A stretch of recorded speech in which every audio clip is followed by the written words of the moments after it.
La jornada de los $5 de Henry Ford. A ver, ¿fue un gesto de generosidad increíble o un cálculo empresarial de los que hacen historia? Venga, vamos a meternos de lleno en uno de los momentos que, de verdad, lo cambiaron todo en la industria. A ver, situémonos. Es el 5 de enero de 1914. La Ford Motor Company va a hacer un anuncio. Nadie, pero nadie, se imagina que lo que están a punto de soltar va a dejar a todo el mundo con la boca abierta y de paso va a cambiar las reglas del juego para siempre. $5 al día. Ojo que no nos suene a poco. Olvidémonos de lo que son $5 hoy. En 1914 eso era una auténtica barbaridad de dinero. Una cifra tan bestia que, vamos, de la noche a la mañana duplicaba el sueldo normal en la industria. Para que nos hagamos una idea de la locura que fue esto, solo hay que ver los números. Fijaos, un día antes, un trabajador se llevaba a casa unos $2.34 por matarse a trabajar 9 horas. Y de repente, al día siguiente, Ford le dice, toma, $5 y trabajas una hora menos. Más del doble. Era algo bueno, es que no se había visto nunca. Y claro, la reacción fue, pues, la que cabía esperar, una bomba. Henry Ford se convirtió en un ídolo para los trabajadores, casi de un día para otro. Pero mientras en la calle se celebraba, en los despachos de Wall Street y en la competencia, se miraban unos a otros alucinando y se hacían la misma pregunta. Pero, ¿cómo demonios se lo podía permitir? ¿Se había vuelto loco o era un genio? Pues mirad, la respuesta no estaba tanto en la generosidad, sino en una revolución silenciosa que ya se estaba cociendo dentro de sus propias fábricas.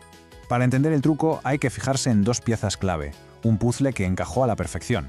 Por un lado el coche que hacían y por otro cómo lo hacían. Es que juntas crearon una máquina de hacer dinero como no se había visto nunca. Es que la visión de Ford era cristalina. Él quería construir un coche para la gran multitud.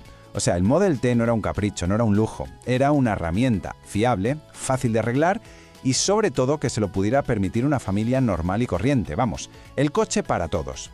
Y aquí la tenemos. Esta es la máquina que hizo posible ese coche universal. La cadena de montaje móvil. Se empezó a usar en su planta de Highland Park allá por 1913. La idea era genial en su simpleza. En vez de que los obreros se movieran alrededor del coche, era el coche el que se movía hacia ellos. Una idea así de simple que lo cambió absolutamente todo. Pero, a ver, ¿qué impacto tuvo esto en la práctica?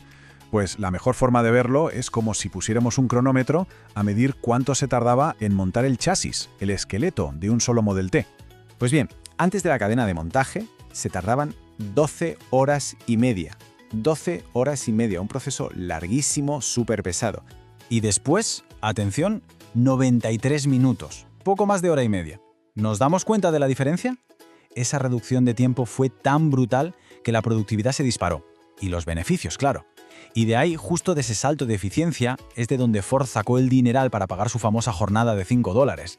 Vale, ya sabemos el cómo pudo hacerlo. Pero ahora viene la pregunta del millón, el por qué. ¿Por qué lo hizo? Porque esto no fue un simple, venga, vamos a repartir beneficios. No. Fue una apuesta muy calculada, con unas razones estratégicas de fondo. Entonces, ¿cuál era el motivo real? Pues que, a pesar de todo el éxito, Ford tenía entre manos 3 problemas gigantescos. Problemas que de verdad amenazaban con cargarse todo su imperio. El primer problema, y esto es una locura de cifra, era la rotación de personal. Un 370% en 1913. O sea, para mantener una plantilla de 14.000 personas, tenía que contratar a más de 50.000 al año. La gente no aguantaba, el trabajo en la cadena era repetitivo hasta la muerte, agotador, y los trabajadores se largaban en cuanto podían. Los $5 al día eran en el fondo una especie de grillete de oro para que se quedaran. El segundo motivo fue, directamente, una genialidad económica. Ford se dio cuenta de algo muy básico. De nada te sirve producir en masa si no tienes quien te compre en masa. ¿Y qué hizo? Pues al pagarles un sueldazo, convirtió a sus propios empleados en sus mejores clientes. Estaba creando su propio mercado. Una jugada redonda. Y el tercer motivo, pura estrategia. Los sindicatos, como los Industrial Workers of the World, estaban cogiendo muchísima fuerza en Detroit. Y aquí viene la jugada maestra de Ford. Les ofreció un salario tan bueno, tan por encima de todo, que ningún sindicato se habría atrevido ni a pedirlo en sus mejores sueños. Fue un gol por toda la escuadra para mantener a los sindicatos bien lejos de sus fábricas. Pero cuidado, que esto de los $5 no era un cheque en blanco, ni mucho menos. Tenía letra pequeña y unas condiciones que a día de hoy nos parecerían una invasión de la privacidad en toda regla. Resulta que Ford creó una cosa llamada el Departamento Sociológico. ¿Y a qué se dedicaban? Pues básicamente a investigar la vida privada de sus empleados para decidir si eran dignos de cobrar el sueldo completo. Vamos, una especie de policía de la moral, pero de la empresa. ¿Y qué miraban con lupa estos investigadores? Pues de todo. Para cobrar el extra, un trabajador tenía que demostrar que no era un borracho ni un jugador, que tenía la casa limpia y ordenada, que ahorraba, que no tenía inquilinos en casa y hasta que su vida familiar era estable. Era meterse hasta la cocina, literalmente. Ahora bien, y esto es importante decirlo, a pesar de lo estricto que era todo y de ese paternalismo, los datos dicen que casi el 90% de los trabajadores que lo pidieron, al final lo consiguieron. Así que, aunque las reglas eran durísimas, la pasta le acabó llegando a la inmensa mayoría. Claro, es que el impacto de esta decisión fue mucho más allá de los muros de las fábricas de Ford. Fue una de las semillas que ayudó a crear la clase media estadounidense, tal y como la entendemos hoy. Al final, lo que se creó fue un círculo perfecto. La eficiencia bajaba los precios. Los trabajadores bien pagados podían comprar los coches que fabricaban. ¿El resultado? Pues que el precio del Model T se desplomó. Pasó de $850 en 1909 a costar menos de 300 una década más tarde. El sueño de tener un coche de repente estaba al alcance de millones. En el fondo, lo que hizo el sistema de Ford fue conectar por primera vez a gran escala la producción en masa con el consumo en masa. No solo fabricaba coches, es que fabricaba a los clientes de esos coches.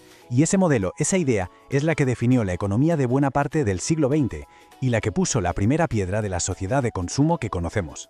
Así que la jornada de los $5 fue la respuesta a los problemas de aquella época. Un sistema que levantó una nueva clase media basada en la industria. Y esto, claro, nos deja con una pregunta flotando en el aire para hoy. ¿Cuál será el sistema que defina a la próxima clase media?